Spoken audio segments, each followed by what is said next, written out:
hanggang bukas na po tayo. Dito po muna tayo sa tema na to. Meron pa po ba? Ano, doon po. Mike, please. Ano yan? Wireless.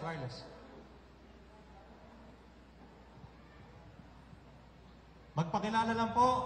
Po si Eduardo Muligan, tiga Concepcion. At ito po ay maaaring hindi natin nabanggit doon sa pinakita natin sa screen. Pero gusto ko lang po ito malinawan. Sangayon po sa pag-aatal, doon sa mga relihiyon na naitatag sa daigdig, mayroong 5 relihiyon na unang naitatag. At dito po ang isa ay ang Kristyanismo, na kung saan nakabase ang paniniwala tungkol kay Jesucristo. Matatawag po bang Kristiyano yung mga hindi Katoliko Romano? Matatawag po din po ba silang Kristiyano? Opo. Lahat po ng tao na naniniwala na si Kristo ay Diyos, Diyos na totoo at taong totoo, sila po ay maaaring tawaging Kristiyano. Pero kapag ikaw ay hindi naniniwala na si Kristo ay Diyos na totoo at taong totoo, at para sa iyo si Kristo ay tao lang, at sinasabi mong Kristiyano ka, sinungaling ka. Ha? Sapagkat hindi mo maaaring sabihin na Kristiyano ka, sapagkat ang salitang Kristiyano ay nagmula sa pangalan ng ating Panginoon. Tinawag ng Kristiyano ang mga naunang tagasunod ni Kristo na mga Hudyo para bigyan diin ang kanilang pagsunod kay Kristo. At lahat ng sumunod kay Kristo, nung panahon pa ng mga apostol, naniniwala na si Kristo ay Diyos, hindi lang tao. Sa mga tuwid, kung ikaw ay sasabihin mo sa akin Kristiyano ka, pero hindi ka naniniwala na si Kristo ay Diyos, peki ka, sinungaling. Yan po ay ginagawa ng Iglesia ni Kristo. Sinasabi nilang siya ay Kristiyano, pero hindi naniniwala na si Kristo ay Diyos. Ngayon po, kung may magtatanong dito tungkol sa pagka-Diyos ni Kristo, pwede kong sagutin. Pero, humanda kayo kasi hanggang bukas tayo dito. Dahil ang pagka-Diyos ni Kristo, hindi pwedeng one time, big time lang, na isang talata, sasabihin ko na sa inyo, hindi eh. Sa buong bagong tipan, diyan nakapaloob ang pagka-Diyos ng ating Panginoon.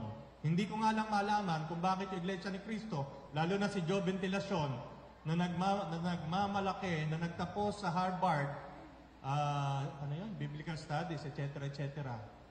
Hindi naman naniniwala. Basta po naniniwala na si Kristo ay Diyos at tao, matatawag na Kristiyano. Hindi lang po Katoliko. Dahil may mga Protestante din na Kristiyano na naniniwala na si Kristo ay Diyos at tao.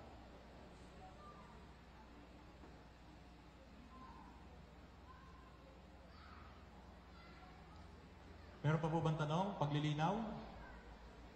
Patungkol sa Roma 16:16? Patungkol sa Apokalipsis?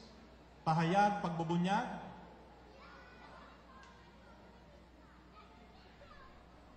Tandaan, bago po tayo maghiwa-hiwalay, meron pong ipamimigay na aklat. Ang bibigyan lang po na aklat ay yung mga 18 anyos pataas. Pupunta lang po kayo sa Hindi. Tandaan nyo po, kapag may nagpapaliwanag sa inyo, 3 ang tatandaan para masuri at maipaliwanag na mabuti ang salita ng Diyos sa loob ng banal na kasulatan. Una, sino ang nagsulat?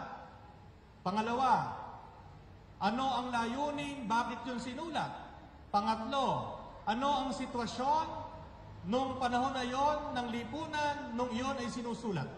At sa pamamagitan ng pagsagot sa 3 tanong na yan, mauunawaan natin ang bawat aklat sa loob ng banal na kasulatan. Huwag kang chap-chap. No? Huwag kang chap-chap. Kasi pag chap-chap ka, patay tayo dyan. Amen? Ang may akda po ng aklat na yan, ano ba title niyan? Pagtatanggol ng pananampalataya ay si Brother Marco Evangelista. Nakita ko po siya dito. Brother Marco, pumarinig ka nga. Galing pa po yan ng Manila. Siya po ay nasa Radio Veritas. So habang pinamimigay po ang kanyang aklat, ay pengi nga na isa. Tapos pamigay nyo.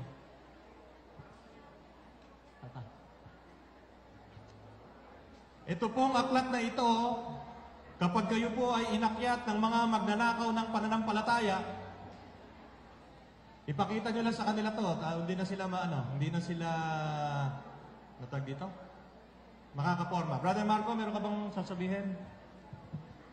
Dadagdag ko lang ho yung tanong, yung sagot, Father. Bakit hindi nakulong si Felix Manalo? Si Felix Manalo po ay kinasuhan ng rape ni Rosita Trillanes. Pero bakit hindi nakulong si Felix Manalo? Umurong po ng demanda si Rosita Trillanes dahil mahirap lang yung pobre. Ang ginawa ni Felix Manalo, kinasuhan niya ng libel si Rosita Trillanes. Kaya ang panibagong tanong, bakit si Rosita Trillanes ay hindi nakulong? So mali yung unang tanong, bakit si Felix ay hindi nakulong? Kasi umurong yung nag-file ng kaso. Pero according to the Philippine Gazette, Republic of the Philippines, ang korte ay nagdeklara na si Felix Manalo este badya de moral. Spanish pa nun. Sa Tagalog, si Manalo ay may mababang moral. Manalo actos immorales. Si Manalo ay gumawa ng mga kahalayan. Kaya yung Iglesia ni Cristo ang itinuro sa atin ng Biblia at ni Father Richmond ay siya ring Iglesia Katolika. Yung Iglesia ni Cristo itinayo ni Felix Manalo, ito po ay narehistro lamang sa gobyerno noong July 27, 1914. Sa makatuwid, iba yung Iglesia ni Cristo na nasa Biblia, iba yung Iglesia ni Cristo na nasa Pilipinas. Pag sinabing Iglesia ni Cristo, ito ay tawag personal. Pag sinabing Iglesia Katolika, ito ay descriptive o paglalarawan. Ano yung Iglesia ni Cristo? Iglesia Katolika. Ibig sabihin, laganap sa buong daigdig. Pero yung Iglesia ni Cristo, na mayroong tulis ang simbahan, tinatawag naming simbahang tulisan, yan po'y peke, sapagkat na-establish lamang yan sa pamamagitan ng komersyo di industriya, Securities and Exchange Commission. Kaya mag-iingat po tayo na sino mang nagdadala ng pangalang Iglesia ni Cristo ay hindi naman totoong Iglesia ni Cristo, kundi mga mandaraya at mga kampo ni Satanas. Sa aking pagtatapos, yung Iglesia ni Cristo na tinawag na Iglesia Katolika, hindi po nagbabago yun sa Biblia. Si Jacob ay ginawang Israel. Si Pedro o si Simon ginawang Pedro. Si Saulo ginawang Pablo. Pero hindi nagbago si Jacob at si Israel. Isang tao lang yon. Si Simon hindi naging ibang tao, naging Pedro. Si Saul hindi naging ibang tao, naging Pablo. Isang tao lang yon. Ang Iglesia ni Cristo sa Biblia ay tinawag na Iglesia Katolika sapagkat yun ang gusto ni Jesus. Mateo 28:19 at Marcos 16:15. Gawin niyong alagad ko ang buong sanlibutan. Ang ibig sabihin ng Catholic, universal, pangbuong sanlibutan. Yung Iglesia ni Cristo sa Roma 16:16 ay siya ring Iglesia Katolika na kinaaaniban natin ngayon. Kaya huwag kayong magpapadaya, maraming magnanakaw, at ang pinakawalang dyan ay ang kulto, Iglesia ni Cristo na tinatag ng demonyong si Felix Manalo. Amen. Si Brother Marco po. Siya po nagsulat ng aklat na yan. Maganda po aklat yan, sapagkat yung aklat na yan makakatulong sa bawat isa. Kapag ako po ay nagbubunyag ng katotohanan, yan po ang iniiwan ko. Kasi po, sa totoo lang, mahirap naman po talagang maisa-isip lahat ng narinig natin. Pero sa pamagitan ng aklat na yan ang iuuwi natin at yan ang ating pagdinilayan at yan ang ating isasampal kung merong mga makukulit na palaging punta ng punta sa inyo. Okay. Ay, sorry. Hindi, isasampal na ano. Kapag makulit lang naman. Ha? Edit mo yun. Cut. Okay, so maraming salamat po sa pagdalo at ingat po kayo sa pag-uwi. Tayo po ay manalangin bago po tayo umuwi.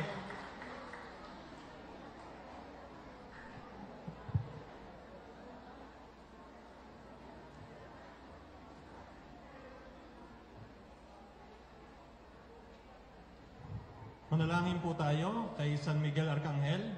Ngayon po ay kanyang kapistahan at naway tayo kanyang gabayan at lukuban ng banal na Espiritu upang tayo may pagtanggol sa mga demonyo na aaligid-ligid sa ating buhay. Sa ngalan ng Ama, ng Anak, ng Espiritu Santo, Sancte Michael Arcangeli, defende nos proele contra nicesem et sidias, diaboli esto presidium, imperet illi Deus, supplices deprecamur tuque, Principes militia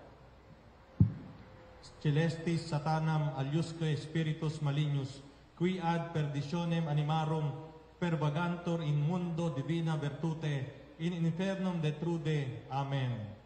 Habagi ng Maria na pupuno ka ng grasya, ang parang Diyos ay sumasayo, bukod kang pinagpala sa babaeng lahat, pinagpala naman ang anak na si Jesus.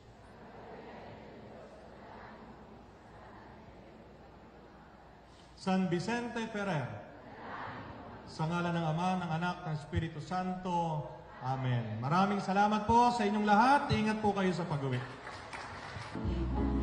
Awitan siya, magliligtas ng Diyos nasa krus ni Jesus, ang siyang sa mundo.